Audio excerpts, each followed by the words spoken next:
ప్రతి హిందువు తన జీవితంలో ఒక్కసారైనా ఈ కేదార్నాథ్ యాత్రని చేరుకోవాలనుకుంటాడు. అంత అద్భుతమైన ఈ ఆలయం గురించి కంప్లీట్ డీటెయిల్స్ అయితే తెలుసుకుందాం ఇప్పుడు.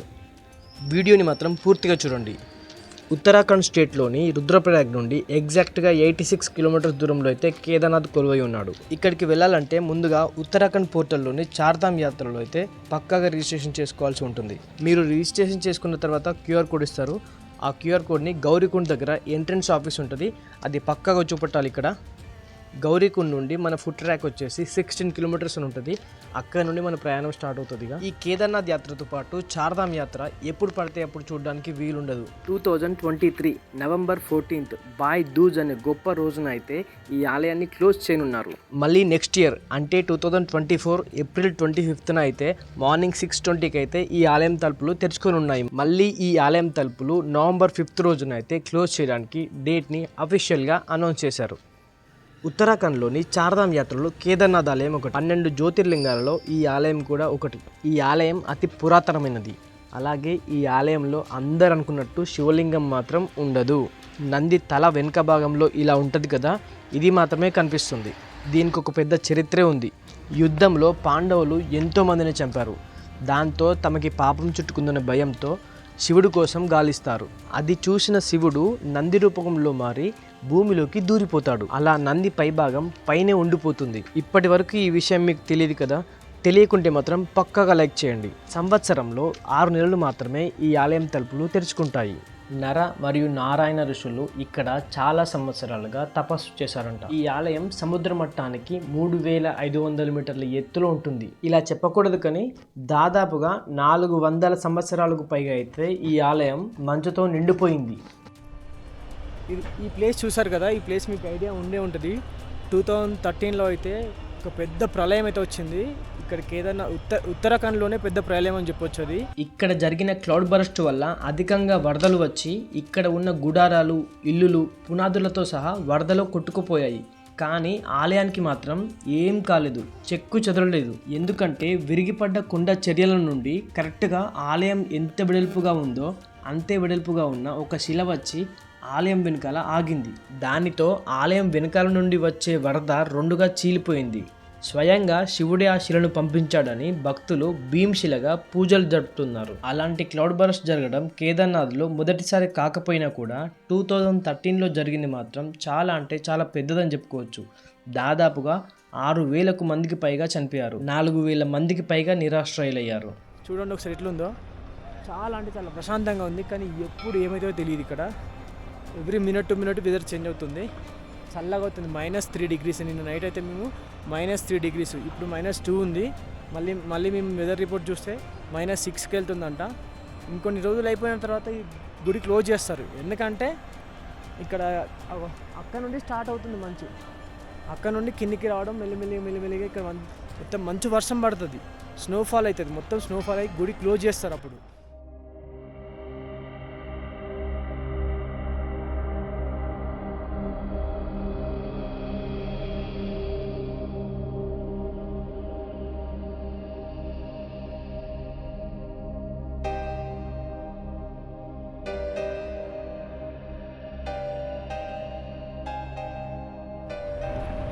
ఇక్కడ ఉన్న ప్రతి శిలకి ఒక పవర్ఫుల్ ఉందని చెప్పొచ్చు. ఎందుకంటే వాటర్ ఎక్కువ రావడం వల్ల ఈ శిలలు వచ్చేసి గుడిని కాపాడాయి. సో ఇక్కడ వాళ్ళు ఇక్కడ ఇంకా డెవలప్ చేస్తున్నారు ఇప్పుడు.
आशीर्वाद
టైం ఇప్పుడు 2:30 అవుతుంది.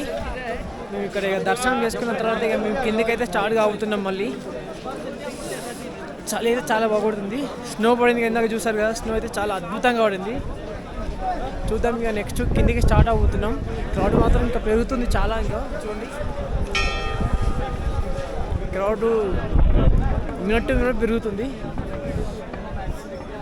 బాగా చలి పెడుతుంది ఇక్కడైతే. మీకైతే స్టార్ట్ అయితే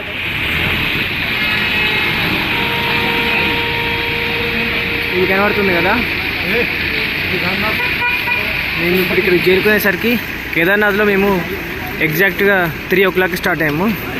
ఇక్కడికి వచ్చేసరికి 9:30 అయింది. అంటే 6.5 hours పట్టింది మాకైతే.